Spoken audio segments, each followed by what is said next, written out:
Hello, Big Sky Fellowship. I hope you are all doing well. Today we are on day 18 of our 21 days of prayer. Our passage today is John 18. In this passage, a lot happens. We see Jesus being betrayed by one of his disciples, Judas, then another disciple, Peter, deny him 3 times.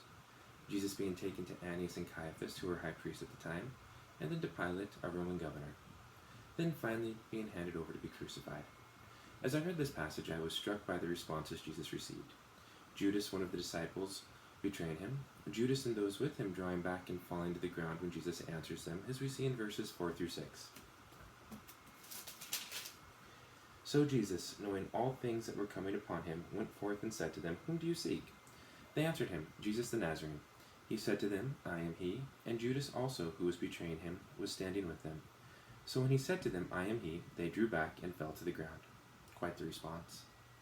Then there was Peter, another disciple of Jesus's, going from drawing his sword in verse 10 and striking Malchus, a slave of the high priest, and that all took place in an evening, to denying Jesus 3 times in verses 17, 25, and 27, all before the rooster crowed the following morning.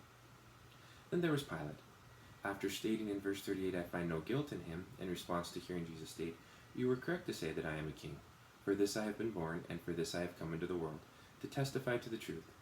Everyone who is of the truth hears my voice. To then go, despite finding no guilt in Jesus, to handing him over to be crucified, in verse 39. Throughout this chapter, we see people ranging from close friends of Jesus to religious leaders to government officials, all either betray, deny, or reject Jesus and the truth. And throughout all of this, the Lord's grace shines through in Jesus' willingness to drink of the cup the Father had given him, as we see in verse 11, the cup that would mean suffering, isolation, and death that Jesus would endure to atone for the sins of the world.